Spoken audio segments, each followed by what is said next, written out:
রাজশাহী ইনিংসের ১৭তম ওভারের ঘটনা ছিল সেটি। ব্যাটিংয়ে ছিলেন মুশফিকুর রহিম আর বল হাতে ইথান ব্রুকস। আর তার করা ডেলিভারিটি মুশফিকুর রহিম ইচ্ছা করেই বলটি ছেড়ে দেন। ব্যাটিং না করার সিদ্ধান্ত নিলে বলটি স্টাম্পে গিয়ে আঘাত করে এবং এজারটায় আম্পায়ার ডেথ বল না দিলে অবাক হয়ে যান মুশফিকুর রহিম। আবার আম্পায়ার যখন পরবর্তীতে ডেথ বল ঘোষণা করেন ঠিক তখনই রেগে যান ইথান ব্রুকস, কেননা তিনি আউটের আবেদন করছিলেন এজারটায়। পরবর্তীতে আম্পায়ারের সঙ্গে তর্কাতর্কি হয় দুই ব্যাটসম্যান কিংবা বোলারেরও। পরিশেষে এটাকে ডেথ বল ঘোষণা করা হয়, কেননা মুশফিকুর রহিম এটা ব্যাটিং না করে ছেড়ে দিয়েছিলেন সাইড স্কিন সমস্যা হওয়ার কারণে, এবং সেই বলটি দুর্ভাগ্যবশত স্টাম্পে আঘাত করে এবং বোল্ড হয়ে যায়। তবে যাই হোক, এমন মজার ঘটনার পর ম্যাচে ফিরে আসি আমরা।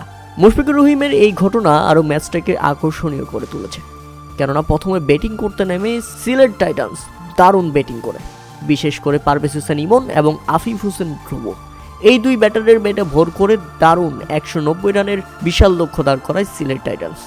কিন্তু কে জানতো তারা এত রান করেও হেরে যাবে।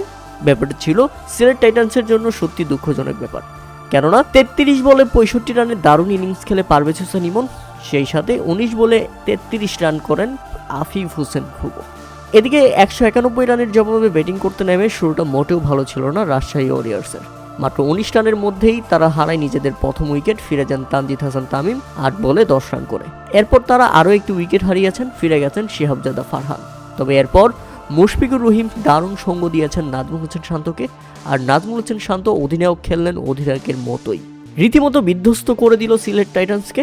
একা হাতেই জিতিয়ে মাঠ ছাড়লেন নাজমুল হোসেন শান্ত। এক কথায় চমকপ্রদ ব্যাটিং দেখিয়েছেন নাজমুল হোসেন শান্ত।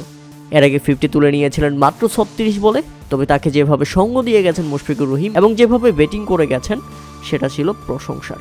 নাজমুল হোসেন শান্ত বিপিএল এর উদ্বোধনী ম্যাচেই দেখিয়ে দিলেন তিনি কি করতে পারেন, কেন তিনি ঘরোয়া ক্রিকেটে, কেন তিনি বিপিএল এর সবসময় সেরাদের সেরা ব্যাটসম্যান।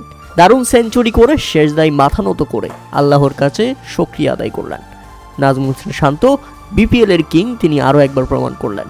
মাত্র ৫৮ বলেই ৩ অঙ্কের ম্যাজিক ফিগার স্পর্শ করে সেই সাথে দলের জয় নিয়েই মাঠ ছাড়েন এই বিপিএল এর কিংবদন্তি ব্যাটসম্যান নাজমুল হোসেন শান্ত। সত্যি দুর্দান্ত রাজশাহী ওয়ারিয়র্স।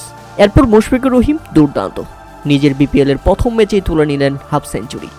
৩১ বলে ৫১ রান করে থাকেন অপরাজিত, অপরদিকে ১০১ রান করে অপরাজিত নাজমুল হোসেন শান্ত। ২ বল হাতে রেখেই জয়ের বন্দরে পৌঁছে যায় রাজশাহী ওয়ারিয়র্স।